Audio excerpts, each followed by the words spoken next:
Welcome to प्रखर academy. प्रखर academy में आपका स्वागत है। हम लोग शुरू कर रहे हैं 5000 क्वेश्चन की जो सीरीज़ है हिस्ट्री के। ऐसी सीरीज़ हम हर सब्जेक्ट के लिए शुरू कर रहे हैं। तो ये आपका प्रीलिम्स 2021, 22 या किसी भी प्रीलिम्स के लिए काम आने वाला है, क्योंकि ये इम्पॉर्टेंट क्वेश्चन है। आसान, भारी और मध्यम दर्जे के हर तरह के प्रश्न इसमें शामिल हैं। तो आप इसके साथ बने रहिए, यहाँ पर आपको प्रॉपर एक्सप्लेनेशन मिलने वाला है। चलिए शुरू करते हैं। ये तीसरा अंक है, ये थर्ड मॉड्यूल है इन क्वेश्चंस का। तो हमारी शुरुआत होती है हमारे मोटिवेशनल थॉट के साथ। वो क्या कहता है? Failure is a success in progress. कहने का मतलब ये है कि जब हम हारते हैं तो कुछ लोग क्या करते हैं कि कुछ लोग हार करके बैठ जाते हैं, निराश हो जाते हैं। उन्हें लगता है कि शायद अब सब खत्म हो गया, अब कुछ नहीं होने वाला है। और ये क्या करता है? ये उनके मन में पैदा करता है अवसाद, समस्याएं। अब उसके बाद वो उससे उबर नहीं पाते और बस एक ही बात का रोना रोते रहते हैं कि यार मैं हार गया। लेकिन क्या आपको नहीं पता कि हम लोग देवपुत्र नहीं हैं, हम मानव हैं। और मनुष्य क्या करता है? मनुष्य प्रयास करता है। अगर हम अपनी पूरी संस्कृति पर ध्यान दें, जब से मनुष्य पैदा हुआ है और आज तक हम लोगों ने ट्रायल एंड एरर मेथड पर ही जीवन व्यतीत किया है।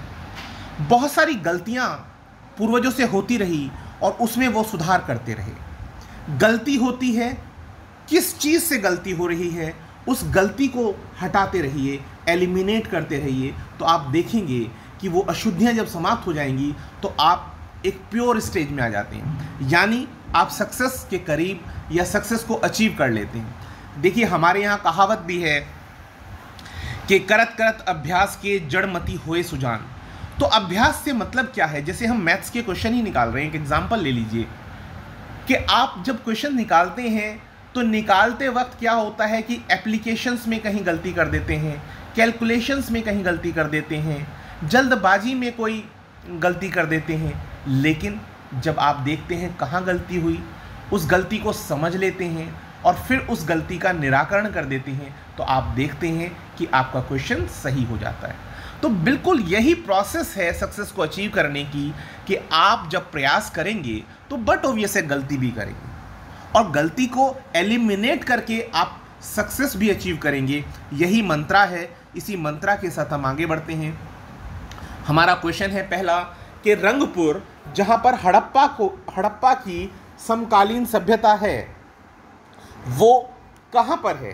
तो देखिए, आपको पता होगा, एक आसान प्रश्न है, ये कोई टिपिकल क्वेश्चन नहीं है।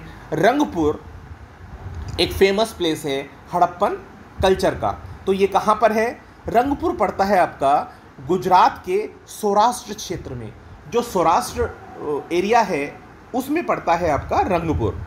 और ये इम्पॉर्टेंट क्यों है? क्योंकि यहाँ पर तीनों स्टेज पाई जाती हैं।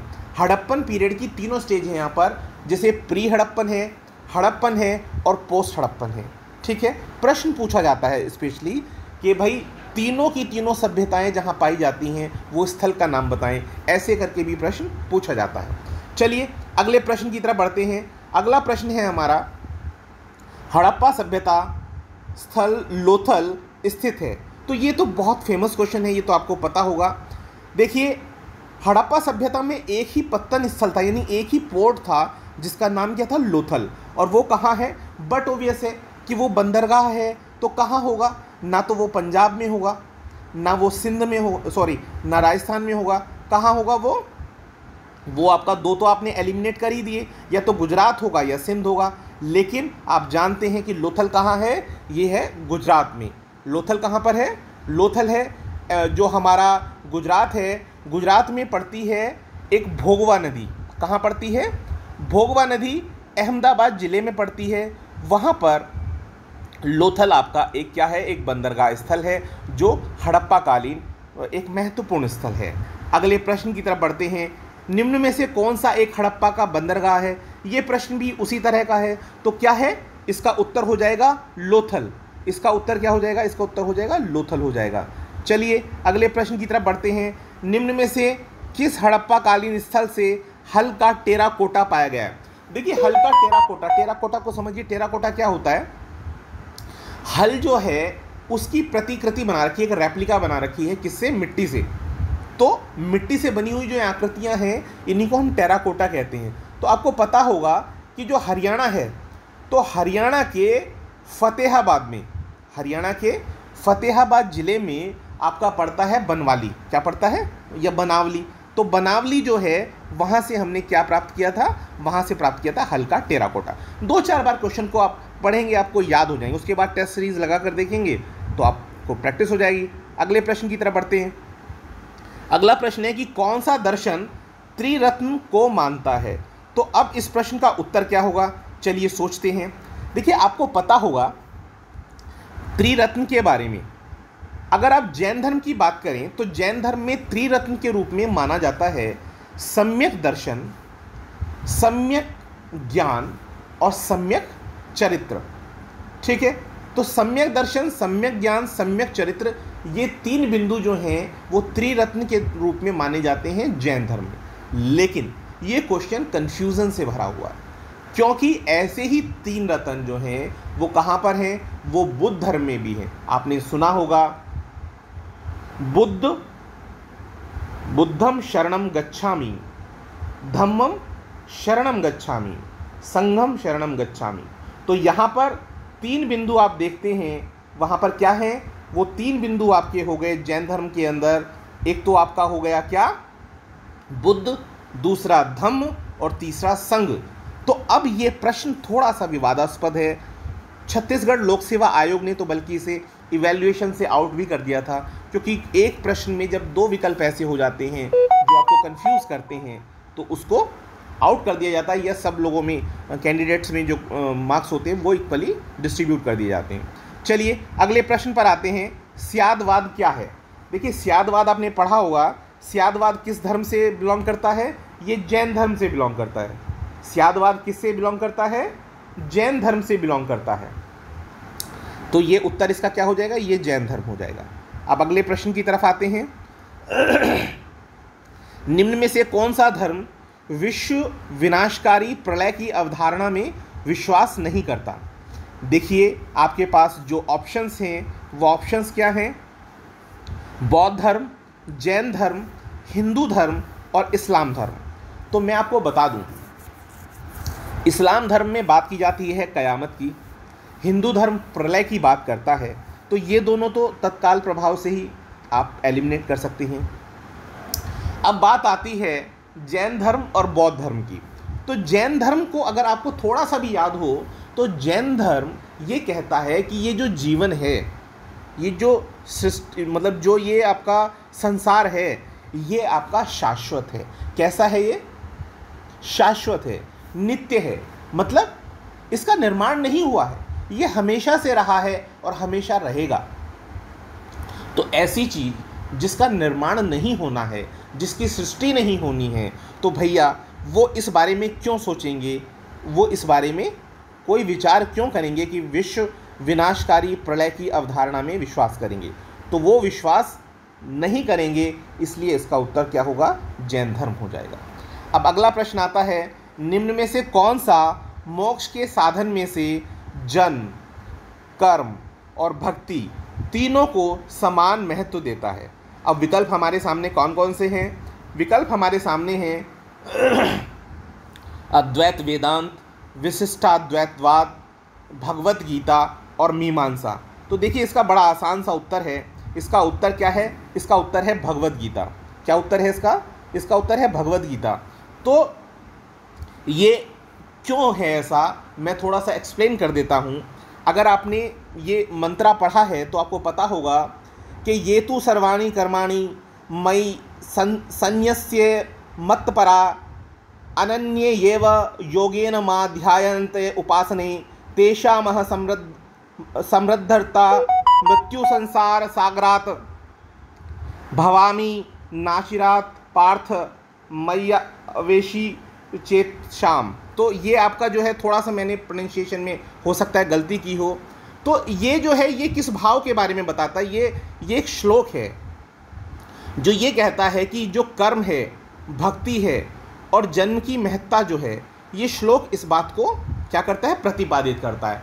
और इस बात को प्रतिपादित करने वाला ये श्लोक है कहाँ, ये है श्लोक आपका भगवत गीता से।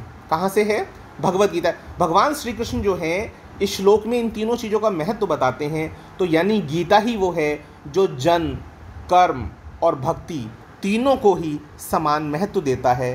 तो इसका उत्तर क्या हो जाता है, आपका भगवत गीता हो जाता है। अगला प्रश्न है, रामायण के किस कांड में राम और हनुमान की पहली भेंट का वर्णन किया है। तो आपको पता होगा कि भगवान श्री राम की जो पत्नी है उनका हरण करने वाले कौन थे, वो रावण थे। तो रावण जब उनका हरण कर लेते हैं तो राम लक्ष्मण जी के साथ विलाप करते हुए वन वन घूम रहे थे। तो उसी दौरान क्या है कि वो आपके किष्किंधा पर्वत के आसपास पहुंचते हैं, तो जहां पर हनुमान जी उनकी परीक्षा लेते हैं और हनुमान जी से उनकी भेंट होती है। कहाँ, किष्किंधा पर्वत पर। तो उस किष्किंधा पर्वत पर उनकी भेंट होती है। तो इसका उत्तर क्या हो जाएगा, इसका उत्तर हो जाएगा किष्किंधा पर्वत। देखिए मिथ से भी क्वेश्चन आते हैं और हमारा जो कल्चर है वो तो फॉलो होगा ही। अब अगला प्रश्न आता है कि कालिका पुराण जो है वो किससे संबंधित है। तो कालिका पुराण जैसे नाम से ही पता लग रहा होगा आपको, कालिका जो है वो माँ काली के विषय में है। तो इसमें है क्या, इसमें ये है आपका कि ये आपका शाक्त धर्म हुआ, क्योंकि शक्ति है, काली माँ क्या है, शक्ति का अवतार है। तो ये आपका शाक्त धर्म से बिलोंग करते हैं। आपको अगर पता हो तो मूल रूप से 3 आपकी शाखाएं थी सनातन धर्म में। जैसे पहली जो शाखा थी वो आपकी कौन सी थी, वो आपकी एक वैष्णव, दूसरी शैव, तीसरी आपकी क्या थी, शाक्त। ये मुख्य रूप से थी। और भी हैं आपकी, जैसे पाशुपत हो गई और ठीक है और भी चीज़ें हैं, लेकिन अभी के लिए मोटे तौर पर मैंने जो बताया आपको, तो शाक्त धर्म से ये बिलोंग करती है कालिका पुराण। और कालिका पुराण जो है इसमें क्या है कि माँ काली के रूप के बारे में बात की गई और ये आपका असम क्षेत्र में इसका संकलन किया गया। माँ काली जो कामाख्या देवी के बारे में आपने सुना होगा, माँ कामाख्या देवी जो हैं असम में जो हैं वो इन माता का जो है वो पूजन किया जाता है। स्त्री शक्ति के रूप में इनका वर्णन किया गया है। अगले प्रश्न की तरफ बढ़ते हैं। अगला प्रश्न है हमारा, निम्न में से कौन सा एक सही सुमेलित नहीं है। तो कौन सा सही सुमेलित नहीं है, जैसे आपका अंग है तो अंग की राजधानी चंपा है, ये बिल्कुल सही है। अंग की राजधानी चंपा है, ये सही है। उसके बाद आता है कौशल की राजधानी अहिच्छत्र। कौशल की राजधानी अहिच्छत्र नहीं है, कौशल की राजधानी अहिच्छत्र कभी नहीं रही। तो ये आपका विकल्प जो है ये आपका विकल्प गलत है। ये विकल्प आपका क्या हो जाता है, ये गलत विकल्प हो जाता है। तो मैं आपको बता दूं, ये उत्तर आपका हो जाएगा कौशल की राजधानी अहिच्छत्र नहीं है, श्रावस्ती थी। क्या थी, श्रावस्ती। वत्स की राजधानी कौशाम्बी है, ये सही है। मत्स्य की राजधानी क्या है, विराटनगर है। आज जो राजस्थान का एरिया आप देखते हैं, अलवर वाला क्षेत्र, वो आपका पहले विराटनगर के रूप में जाना जाता था। ठीक है। कौशल आप जान रहे हैं, जो आपका ये साकेत, सहेत, महेत वगैरह आपने सुना होगा, तो ये वाला एरिया है। अंग जो है आपको पता होगा, जो कर्ण को दे दिया गया था ये दुर्योधन के द्वारा क्षेत्र, तो ये अंग जो है इसकी राजधानी क्या है, चंपा है। चलिए खैर अगले प्रश्न पर आते हैं। अगला प्रश्न क्या है, अभिलेखीय साक्ष्य से प्रकट होता है कि नंद राजा के आदेश से एक नहर खोदी गई थी। अब ये नहर जो है वो कहाँ खोदी गई थी, आपको ये बताना है। तो अगर आपको थोड़ा भी अंदाज़ा है इसके बारे में तो चलिए विचार करते हैं। तो ये नहर आपकी खोदी गई थी कहाँ पर, उड़ीसा में। उड़ीसा का जो पूर्व नाम है वो क्या है, वो है कलिंग। तो कलिंग में एक राजा रहे थे नंद राजा, नंद राजा महापदम नंद। तो महापदम नंद ने क्या किया था, उन्होंने कलिंग को जीता। और इसका उल्लेख हमें कहाँ से मिलता है, ये मिलता है हमें हाथी गुम्फा अभिलेख से। हाथी गुम्फा अभिलेख किसका है, ये खारवेल का हाथी गुम्फा अभिलेख है, आपने पढ़ा होगा। तो इन्होंने यहाँ से क्या किया था, यहाँ पर कलिंग में इन्होंने एक नहर का निर्माण करवाया था। देखिए इसका उल्लेख कहाँ मिला, खारवेल के अभिलेख से मिला। और खारवेल के अभिलेख में एक और जिक्र किया गया है कि जो आपके नंद राजा थे वो यहाँ से जिनसेन की जो प्रतिमा थी उसको उठाकर ले गए थे। ठीक है। तो ये थोड़ी बहुत जानकारी हुई किसके बारे में, ये जानकारी हुई आपकी नंद राजा के द्वारा एक नहर को खोदे जाने के बारे में। चलिए अगले प्रश्न की तरफ आते हैं। उज्जैन का प्राचीन काल में क्या नाम था? बहुत आसान सा प्रश्न है।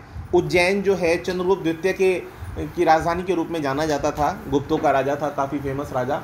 और क्या कहते हैं, उज्जैन जो है इसकी राजधानी कौन सी थी? ये अवंतिका थी। कौन सी थी? अवंतिका। ये ऑप्शन हो जाता है। चलिए अगले प्रश्न पर आते हैं। निम्न में से कौन एक बौद्ध ग्रंथ 16 महाजनपदों का उल्लेख करता है? बड़ा आसान सा प्रश्न है।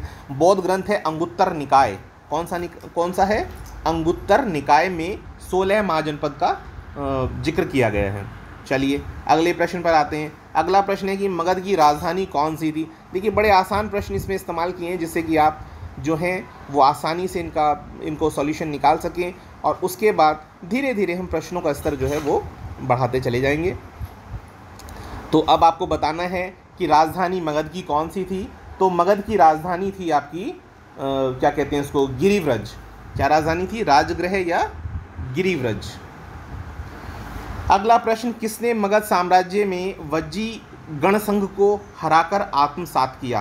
देखिए वज्जी संघ बहुत इंपॉर्टेंट है, मतलब काफ़ी शक्तिशाली संघ था अगर आपको पता हो तो जो वज्जी संघ था उस वज्जी संघ को अपने साम्राज्य में मिलाने वाले कौन थे? ये थे अजातशत्रु। कौन थे? अजातशत्रु। तो जो आपका वैशाली का जो वज्जी संघ था उसके प्रमुख कौन थे? वो थे लिच्छवी। कौन थे? लिच्छवी। लिच्छवियों का मगध के लोगों के साथ क्या था? मनमुटाव। देखिए साम्राज्यवादी नीति थी इनकी, तो आपस में मनमुटाव तो होना ही था, तो दोनों के बीच में था मनमुटाव। तो हुआ क्या कि ये मनमुटाव तो था बिंबिसार के समय से ही। बिंबिसार कौन थे? अजातशत्रु के पिता। तो अब अजातशत्रु के समय वो विवाद इतना बढ़ गया कि संघर्ष की स्थिति डेवलप हो गई। तो हमें इसके बारे में जानकारी मिलती है निर्यावली सूत्र से। तो उस निर्यावली सूत्र में बताया गया है कि जो लिच्छवियों का प्रधान था जिसका नाम क्या था? चेटक। चेटक के बारे में आपने सुना होगा। तो चेटक ने क्या किया? 9 लिच्छवी राज्यों को और 9 मल्ल राज्यों को मिलाकर के 18 राज्यों से एक निर्माण किया, एक विशाल गणराज्य का निर्माण किया। ठीक है, और ये निर्माण करके मोर्चा तैयार कर दिया किसके खिलाफ? ये कर दिया अजातशत्रु के खिलाफ। तो अब समस्या क्या आई? अब समस्या क्या आई? अजातशत्रु एक बड़ा योद्धा भी था, साम्राज्यवादी नेता भी था, और लेकिन जब वो अकेला पड़ गया तो उसने क्या किया? उसने अपने मंत्री का सहारा लिया। मंत्री के बारे में सुना होगा आपने, वत्सकार उसका मंत्री था। उसको उसने कहाँ भेजा? उसने वज्जी संघ में भेज दिया। वज्जी संघ में जाकर के उसने क्या किया? उन जो संघ के अलग अलग राज्य थे उनमें जाकर के उसने फूट डालनी शुरू कर दी। भाई अब फूट डालो राज करो, तो आपको पता ही है। तो फूट डाली तो उससे क्या हुआ? राज्यों में आपस में सहमति जो थी वो मनमुटाव में बदल गई। तो अब क्या हुआ? जब संघ हो गया कमजोर तब अजातशत्रु ने कर दिया हमला, और अजातशत्रु ने हमला करके क्या किया कि उस राज्य को जीत लिया और जीतकर अपने साम्राज्य में मिला लिया। ठीक है, अभी मुझे याद नहीं आ रहा, इसने कुछ अस्त्र भी इस्तेमाल किए थे। मतलब जैसा वो फिल्म में देखते ना, कौन सी फिल्म थी वो? बाहुबली तो थी शायद, जो अभी आई थी ना, अमरेंद्र बाहुबली। हाँ, तो उसमें दिखाते हैं वो रथ का इस्तेमाल करता है। एक इस तरह का उसने हथियार इस्तेमाल किया था। और एक और चीज़ थी जो मैं भूल रहा हूँ, काफ़ी दिन हो गया केसी श्रीवास्तव पढ़े हुए। चलिए अभी आगे बढ़ते हैं। अगला प्रश्न है, राजकुमार जो अपने पिता की मृत्यु के लिए जिम्मेदार था वो कौन था? हाँ, ये इंपॉर्टेंट क्वेश्चन है। मैं आपको बता दूं कि इसमें क्या हुआ था कि इस साम्राज्य में, हर्यक वंश है ये, इस साम्राज्य के अंदर पिता ने पुत्र की और उस पुत्र की फिर उसके पुत्र ने हत्या की। मतलब ये आपकी 3 पीढ़ियां हैं। राजा बिंबिसार की हत्या किसने की? उसके पुत्र अजातशत्रु ने, गद्दी को प्राप्त करने के लिए। और फिर अजातशत्रु की हत्या की थी उदयन ने। ठीक है, तो ये आप जान लीजिए कि इसमें उत्तर क्या आएगा। इसमें उत्तर आना चाहिए अजातशत्रु, लेकिन उन्होंने उदयन दिया है, उदयन नहीं दिया है। ठीक है, तो ये उत्तर क्या हो जाएगा? अजातशत्रु हो जाएगा। अब अगला प्रश्न आता है कि प्राचीन श्रावस्ती नगर जो है उसका नगर विन्यास कैसा है। देखिए अगर आपने क्रिसेंट देखा हो, यानी वो होता है ना जैसे चंद्रमा निकलता है एक पतली कटार की तरह, तो जो पतली कटार की तरह निकलता है यानी अर्धचंद्राकार रूप में जो निकलता है, तो उसी को हम लोग क्या कहते हैं, वो विन्यास ही आपका है श्रावस्ती का। तो प्राचीन नगर जो श्रावस्ती था वो अर्धचंद्राकार था। कैसा था? वो था अर्धचंद्राकार। तो आप लगा देंगे इस उत्तर को, ये अर्धचंद्राकार हो गया।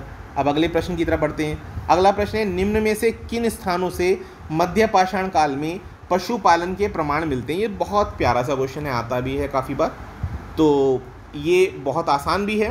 मैं आपको बता दूं कि मध्य पाषाण काल में जब हम पशुपालन की बात करते हैं तो मध्य प्रदेश का तो है आदमगढ़, मध्य प्रदेश का आदमगढ़ है, और राजस्थान का है भीलवाड़ा। ठीक, तो आदमगढ़ तो पड़ता है होशंगाबाद ज़िले में मध्य प्रदेश में, और भीलवाड़ा जो पड़ता है ये भीलवाड़ा कह रहा हूँ, सॉरी, बागोड़ जो पड़ता है वो भीलवाड़ा ज़िले में पड़ता है। ठीक है, तो ये आपके उत्तर हैं। तो इसमें देखो क्या दिया हुआ विकल्प, बागोड़ दिया हुआ, तो बस बागोड़ आंसर हो जाएगा। ये लो। अगला प्रश्न है, राख का टीला निम्न में से निम्न स्थल से संबंधित है। तो देखिए अगर आपका राख के टीले की बात करते हैं तो राख के टीले के बारे में थोड़ा सा बता दूं कि ये लोग क्या करते थे, खेती करते थे। झूम खेती आपने सुना होगा। ये लोग क्या करते थे कि जैसे आपका पशुपालन करते थे, तो पशुपालन करने के बाद उससे जो गोबर या जो घास या कुछ ये इस तरह की चीज़ें हुई, तो उसकी एक बाड़ बना लेते थे। उस बाड़ में क्या करते थे, फिर ये लगा देते थे आग। जब ये वहाँ से निकलते थे तो उसमें आग लगा देते थे। तो आग लगा के क्या करते थे, वो क्षेत्र की पूरी सफाई हो जाती थी। ठीक है, तो ऐसे करके वहाँ राख के टीले बने हुए। तो ये प्लेस जो है आपका राख के टीले वाला, ये कहाँ पड़ता है, ये राख के टीले वाला जो स्पेस पड़ता है, ये पड़ता है आपका संगन कल्लू में। कहाँ पड़ता है, संगन कल्लू में पड़ता है। चलिए अब अगले प्रश्न की तरफ आते हैं। अगला प्रश्न क्या है, अगला प्रश्न पड़ता है आपका, भारत में किस शैलाश्रय से सबसे ज़्यादा चित्र प्राप्त हुए हैं। तो कौन से शैलाश्रय से प्राप्त हुए हैं, चलिए इसके उत्तर के बारे में बात करते हैं। इसके उत्तर के बारे में आपको पता ही होगा, खैर ये तो बहुत ही आसान प्रश्न पूछ लिया। ये है आपका भीमबेटका। क्या है, भीमबेटका। तो भीमबेटका की कंडीशन क्या है भाई, भीमबेटका जो है ये आपका कहाँ पड़ता है, ये पड़ता है आपका मध्य प्रदेश के रायसेन ज़िले में। कहाँ पड़ता है, मध्य प्रदेश के रायसेन ज़िले में ये पड़ता है भीमबेटका। अब्दुल्लागंज रायसेन भी कहीं कहीं इसका विकल्प दिया होगा आपको। ठीक है, तो वहाँ से हमें क्या हुआ, हमें 500 शैलाश्रय मिले थे, जिसमें बहुत सारी चित्रकारी देखने को मिली। क्या देखने को मिली, बहुत सारी चित्रकारी देखने को मिली है। ठीक है, तो ये इसका उत्तर हो जाता है। अगला प्रश्न आता है कि निम्न में से किस स्थान पर मानव के साथ कुत्ते को भी दफनाए जाने का जिक्र मिलता है। बड़ा आसान सा प्रश्न है। देखिए ये आपका कश्मीर में पड़ता है। कश्मीर में एक प्लेस है जिसका नाम क्या है, इसका नाम है बुर्जहोम। क्या नाम है, बुर्जहोम। वहाँ पर मनुष्य के साथ कुत्ते को भी दफनाए जाने के वो क्या कहते हैं उसको, साक्ष्य प्राप्त होते हैं। चलिए अगले प्रश्न की तरफ आते हैं। गर्त आवास के यानी पिट हाउसेस के साक्ष्य प्राप्त होते हैं। ये भी वही प्रश्न है, बहुत आसान प्रश्न है। इसका उत्तर भी क्या है, बुर्जहोम है। ठीक है, अगला है भारतीय पुरातत्व सर्वेक्षण निम्नलिखित विभागों में से किसका संलग्न कार्यालय है। आपको ये बताता है क्या वो संस्कृति मंत्रालय में आता है, कार्यालय में आता है, या पर्यटन में आता है, विज्ञान में आता है, विज्ञान और प्रौद्योगिकी में, या मानव संसाधन विकास में आता है। तो देखिए अगर आपने थोड़ा बहुत भी पढ़ा होगा तो आपको पता होना चाहिए कि ये किस में आता है, ये आपका आता है संस्कृति मंत्रालय के अंदर, सॉरी संस्कृति कार्यालय के अंदर। ठीक है, तो जो आपका आर्कियोलॉजिकल सर्वे ऑफ इंडिया है वो संस्कृति मंत्रालय के अधीन ही एक डिपार्टमेंट होता है। तो ये इसका उत्तर हो जाएगा। चलिए अगले प्रश्न की तरफ बढ़ते हैं। अगला प्रश्न है कि भारतीय पुरातत्व का जनक किसे माना जाता है। देखिए भारतीय पुरातत्व का जो जनक माना जाता है वो अलेक्जेंडर कनिंघम को माना जाता है। किसको माना जाता है, अलेक्जेंडर कनिंघम को माना जाता है। अलेक्जेंडर कनिंघम का जो टाइम पीरियड था वो था 1814 से लेके 1893 के आसपास। ये क्या थे, एक ब्रिटेन के मिलिट्री मतलब एक सैनिक अधिकारी थे, ठीक है। और ये सैनिक अधिकारी जो थे इन्होंने बंगाल इंजीनियर्स के अंतर्गत काम किया था, ठीक है। और इन्हीं को हम लोग क्या मानते हैं, इनको हम मानते हैं कि हमारी जो इंडियन आर्कियोलॉजी है उसके पिता मानते हैं, ठीक है, या उसके जनक मानते हैं, जैसे भी आपको ठीक लगे, जैसे उत्तर पूछा हो उसके जनक के रूप में माना जाता है। तो ये क्या उत्तर हो जाएगा, अलेक्जेंडर कनिंघम। चलिए अगले प्रश्न की तरफ बढ़ते हैं। सिंधु सभ्यता संबंधित है।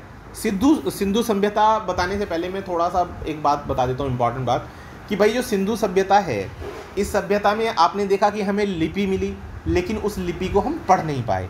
तो अब मैं थोड़ा सा बता दूं आपको, हिस्ट्री 3 पार्ट्स में बटा है।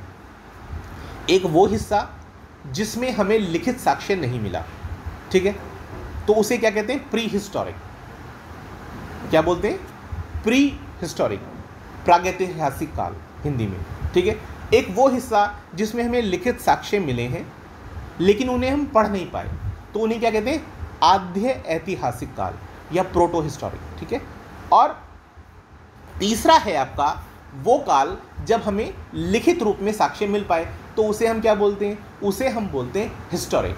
तो मैं आपको बता दूं कि जब मनुष्य का जन्म हुआ, यानी वो आपका निएंडरथाल या पिथोकैंथ्रोपस या ऑस्ट्रेलोपिथेकस किसी भी रूप में रहा, वहाँ से लेके और सॉरी सिंधु सभ्यता के पीरियड तक, इसको आप क्या कहेंगे, इसको आप कहेंगे, क्योंकि लिखित साक्ष्य नहीं है तो इसलिए इसको क्या कहा जाता है, इसको कहते हैं प्रागैतिहासिक काल। उसके बाद जैसे सिंधु सभ्यता के समय में हमें लिपि मिल गई, तो यहाँ से लेकर 6ठी शताब्दी ईसा पूर्व तक, जो 16 महाजनपद का समय होता है ना, उसके आसपास तक के टाइम को हम मानते हैं भाई आद्य ऐतिहासिक काल, ठीक है।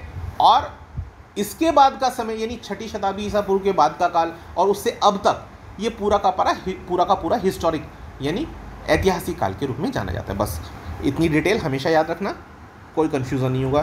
तो इसका आंसर क्या हो जाएगा, आद्य ऐतिहासिक काल से ये बिलोंग करता है। अगला प्रश्न आता है, निम्न में से कौन सा सिंधु घाटी की सभ्यता पर प्रकाश डालता है। देखिए शिलालेख हमें मिले नहीं हैं सिंधु घाटी से, ठीक है। पुरातत्व संबंधी खुदाई खूब हुई है, तो ये तो उत्तर है ही है। बर्तनों की मोहरों पर लिखावट, अच्छा, धार्मिक ग्रंथ भी हमें प्राप्त नहीं हुए, तो उत्तर क्या हो इसका हो जाएगा, पुरातत्व संबंधी खुदाई ही होगा, क्योंकि बर्तनों की जहाँ तक बात है तो ये भी इसी में ही शामिल हो जाते हैं, तो ये इसका सही विकल्प है। अब अगले प्रश्न पर चलते हैं। अगला प्रश्न है कि हड़प्पा में मिट्टी के बर्तनों पर किस रंग का प्रयोग किया गया। तो मैं आपको बताऊं कि हड़प्पन पीरियड के अंदर लाल और काले रंग का प्रयोग किया गया था। ऊपर लाल रंग का था और शायद नीचे की तरफ काले रंग का था, कुछ ऐसा ही मुझे याद आता है। तो चलिए खैर, अब हम इस विकल्प में देखें तो हमें काला तो कहीं दिखाई नहीं दे रहा, तो लाल इसका विकल्प हो जाएगा। तो ये उत्तर हो गया आपका लाल। चलिए अगला है कि सुल्तान कुतुबुद्दीन ऐबक की मृत्यु कैसे हुई। देखिए ये तो बहुत ही आसान प्रश्न पूछ लिया। कुतुबुद्दीन ऐबक जो थे वो चौगान खेलते हुए एक्सपायर हुए थे। 2006 से 2010 तक उन्होंने गद्दी संभाली और चौगान खेल रहे थे, जो आज पोलो के रूप में जाना जाता है। तो खेलते वक्त वो घोड़े से गिरे और गिर करके वो एक्सपायर हो गए थे, ठीक है। तो ये इसका उत्तर है, तो ये बी विकल्प इसका हो जाएगा। चौगान की क्रीड़ा के दौरान अश्व से गिरने के कारण उनकी मृत्यु हो गई थी। अगला प्रश्न है, 2.5 दिन का झोपड़ा क्या है। देखिए 2.5 दिन का झोपड़ा या 2.5 दिन का झोपड़ा ऐसे करके आपसे प्रश्न पूछेगा, तो इसका उत्तर क्या हो जाएगा। 2.5 दिन का झोपड़ा एक मस्जिद थी। क्या थी, एक मस्जिद थी। और इस मस्जिद के बारे में मैं आपको थोड़ा सा बता दूं कि जो कुतुबुद्दीन ऐबक था, इस कुतुबुद्दीन ऐबक ने एक तो दिल्ली में बनवाई थी इसने कुव्वत उल इस्लाम। क्या बनवाई थी, कुव्वत उल इस्लाम। और अजमेर जो राजस्थान में पड़ता है, तो वहाँ इसने बनवाया था 2.5 दिन का झोपड़ा या 2.5 दिन का झोपड़ा, इस तरह से प्रश्न आता है, ठीक है। तो ये आपकी क्या थी, ये मस्जिदें थी, मस्जिद बनवाई गई थी, ठीक है। अब इसके बाद आता है 1 सेकेंड, गुलाम किसे कहते हैं। देखिए गुलाम के बारे में बता दूं कि कुतुबुद्दीन ऐबक मोहम्मद गोरी का गुलाम था और कुतुबुद्दीन ऐबक ने ख़रीदा था इल्तुतमिश को। तो क्या हुआ, इल्तुतमिश क्योंकि कुतुबुद्दीन ऐबक का गुलाम था और कुतुबुद्दीन ऐबक खुद गुलाम था मोहम्मद गोरी का, तो इसलिए इल्तुतमिश कौन हो गया, वो बन गया गुलाम का गुलाम। तो बिल्कुल संदेह किए बिना इसका उत्तर आप क्या लगा देंगे, इल्तुतमिश लगा देंगे। अगला है इसके बाद, चंगेज़ खान का मूल नाम क्या था। देखिए चंगेज़ खान को तैमुजिन के नाम से जानते थे, तैमुजिन, तो इसमें विकल्प दिया है तैमुचिन, तो तैमुचिन भी हो सकता है कहते हूँ, लेकिन मुझे तो तैमुजिन याद आता है। ठीक है, अगला है इसके बाद, दिल्ली के किस सुल्तान के विषय में कहा गया था कि उसने रक्त और लोह की नीति अपनाई थी। ये तो आप बिना किसी संदेह के लगा सकते हैं, बलबन। कौन था, बलबन। बलबन ने इस नीति का प्रयोग किया, और इस नीति का प्रयोग से मतलब क्या था, मतलब ये था कि राजत्व के लिए सिद्धांत बनाने पड़ते थे, सबको अपने अपने राजत्व के सिद्धांत बनाने पड़ते थे। अब मैं थोड़ा सा इसमें ब्रीफ इसलिए कर देता हूँ जिससे आपको हमेशा के लिए याद रह जाए।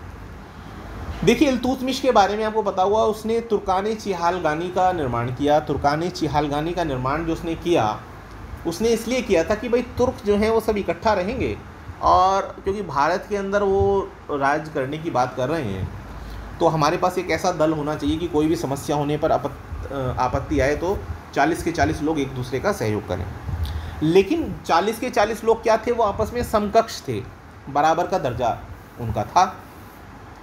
अब हुआ क्या, इल्तुतमिश के हारने में या उसकी बेटी के हारने में किसका हाथ था, तुर्कान चिहालगानी का ही हाथ था। आपको पढ़ा हुआ, अपने बहुत डिटेल नहीं करूँगा, थोड़ा ब्रीफ करने के लिए चाह रहा हूँ। तो अब बलबन क्योंकि इस बात को जानता था, बलबन खुद तुर्कान चिहालगानी का हिस्सा था, तो उसने ये सोचा कि यार कल को ये मेरी नाक में नकेल डालेंगे, इसलिए उसने तुर्कान चिहालगानी को धीरे धीरे समाप्त करने की कोशिश की। और उसके क्रम के रूप में उसने इस भ्रम को तोड़ना चाहा कि भाई हम सब बराबर नहीं हैं, हम सब क्या हैं, बराबर नहीं हैं।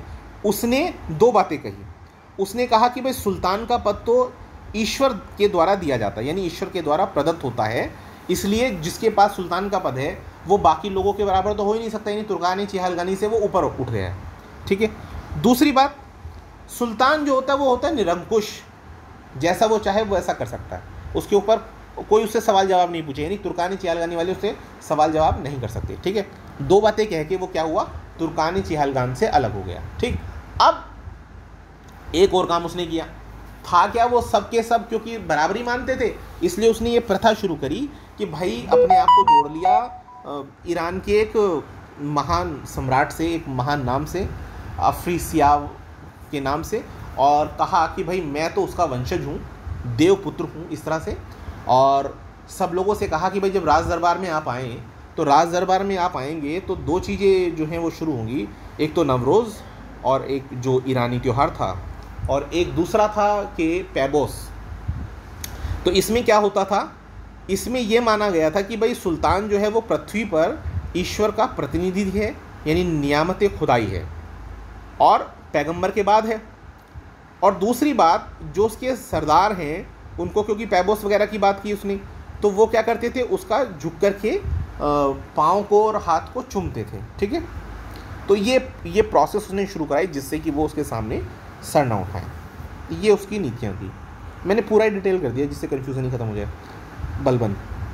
अब अगला प्रश्न आता है, निम्न में से किसने भारत में प्रसिद्ध फारसी त्यौहार नौरोज़ को प्रारंभ किया। मैं बता चुका हूँ उसके बारे में, बलबन है।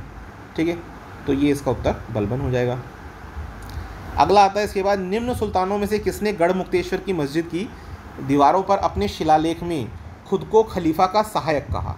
तो ऐसा कहने वाला कौन था, खुद को खलीफा का सहायक कहलाने वाला था खुद बलबन।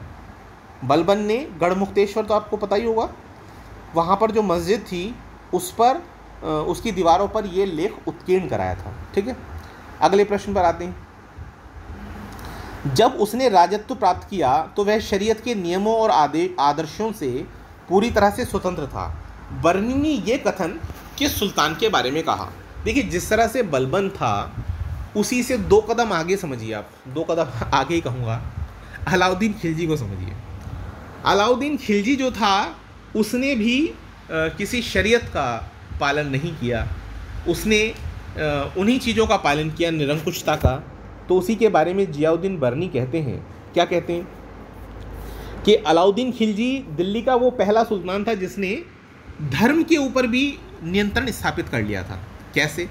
क्योंकि वो ये कहता है कि भाई मुझे नहीं पता कि कानून की दृष्टि में क्या सही है क्या गलत है।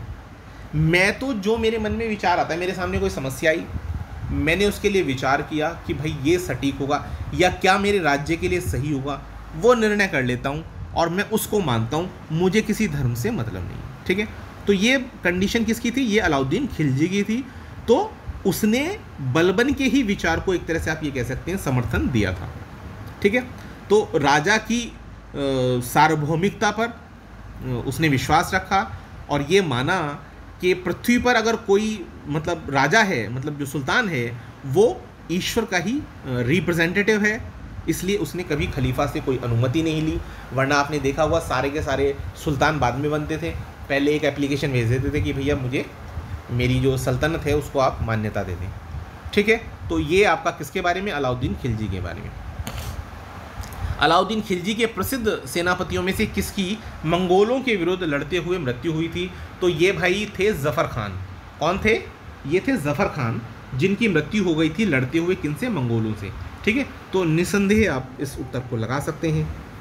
और उसके बाद अगले प्रश्न पर चलते हैं कि सुल्तान के काल में खालिसा भूमि अधिक पैमाने में विकसित हुई। तो मैं आपको बता दूं, क्योंकि ये शरीयत मानते नहीं थे, ये कोई ऐसा नियम नहीं मानते थे, ये मानते थे राज्य को सुदृढ़ करने में विश्वास करते थे, साम्राज्यवादी नीति का पालन करते थे। तो बट ओबियसली इन्हें सेना की ज़रूरत थी, सेना को खाना खिलाने के लिए पैसे की ज़रूरत थी। तो इन्होंने दो चीज़ों के लिए इम्पॉर्टेंट है इनका, एक तो इन्होंने जो राजत्व का सिद्धांत है वो बलबन की तरह से इस्तेमाल किया, और दूसरी बात क्या थी? दूसरी बात इनकी बाजार नीति। इनकी बाजार नीति बहुत कठोर थी। ठीक है, तो खालिसा भूमि इन्हीं के समय में सबसे ज़्यादा मात्रा में विकसित हुई, क्योंकि इन्होंने उन सब लोगों से ज़मीन वापस ले ली थी जिन्हें पूर्व के सुल्तानों ने किसी न किसी चीज़ के लिए दान में दिया हुआ था। तो क्योंकि सारी की सारी भूमि वापस ले ली गई, तो बट ओबियस है वो राज्य की भूमि बढ़ गई। राज्य की भूमि को खालिसा भूमि कहते थे। तो ये इसका उत्तर अलाउद्दीन खिलजी हो जाता है। किस सुल्तान के बारे में कहा जाता है उसने भूमि कर को उत्पादन के 50% तक कर दिया था? तो मैं आपको बता दूं, ये अलाउद्दीन खिलजी थे जिन्होंने भूमि कर को 50% तक कर दिया था। बलबन नहीं था। मोहम्मद बिन तुगलक ने भी किया है, लेकिन मोहम्मद बिन तुगलक के साथ स्थिति बहुत ख़राब थी। मोहम्मद बिन तुगलक के समय में परिस्थितियाँ अलग थी, और इसमें आपका सही विकल्प आपका किसका हो जाएगा? अलाउद्दीन खिलजी ही होगा। और अगले प्रश्न की तरफ बढ़ते हैं। बाजार नियंत्रण प्रथा लागू की गई। ये तो निसंदेह बाजार के बारे में जब भी बात हो अलाउद्दीन खिलजी इसका उत्तर होगा। निम्न में से किस मध्यकालीन शासक ने सार्वजनिक वितरण प्रणाली प्रारंभ की? देखिए पीडीएस सिस्टम जो आज आप देखते हैं, दो पब्लिक डिस्ट्रीब्यूशन सिस्टम है, जैसे गल्ला आपको मिलता है यानी अनाज, तो ये राशन की जो व्यवस्था है इसको पीडीएस सिस्टम कहते हैं। तो ये व्यवस्था किसने शुरू की थी? ये शुरू करने वाले थे आपके अलाउद्दीन खिलजी। क्यों की थी? क्योंकि इन्हें बड़ी सेना रखनी थी, और बड़ी सेना को कम कीमत पर राशन मुहैया कराने की ये प्रोसेस इन्होंने इस्तेमाल की थी। अब आगे बढ़ते हैं। अगला है निम्न कथनों पर विचार कीजिए। अलाउद्दीन खिलजी से संबंधित हैं। उसने कृष्ण किसानों की ज़मीनों की पैमाइश के बाद ज़मीन की मालगुजारी को वसूल किया। ये बात बिल्कुल ठीक है। यानी जो आपके किसान थे उन किसानों की ज़मीनों की पैमाइश पहली बार किसी ने कराई थी तो वो अलाउद्दीन खिलजी ही था जिसने भूमि की पैमाइश कराई, और पैमाइश के आधार पर ही उसने क्या किया?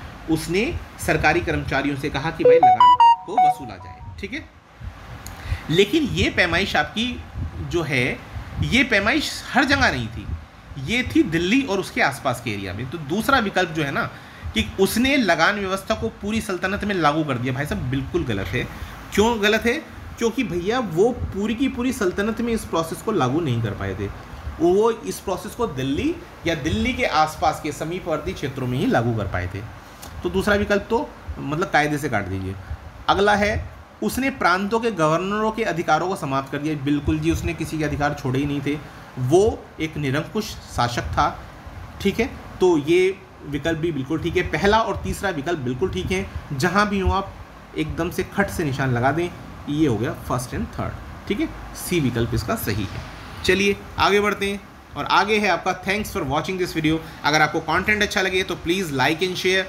और मैं आपको बता दूं, मैं कोई भी प्रश्न ऐसा नहीं होगा जो आपको नहीं मिलेगा और उसकी प्रॉपर एक्सप्लेनेशन होगी। फिर भी अगर आपको कोई प्रॉब्लम है या आपको कोई और सहायता चाहिए तो प्लीज़ मुझे अवेयर कराएं। आप मुझे कमेंट कर सकते हैं या कॉल कर सकते हैं। Please subscribe. Have a good day.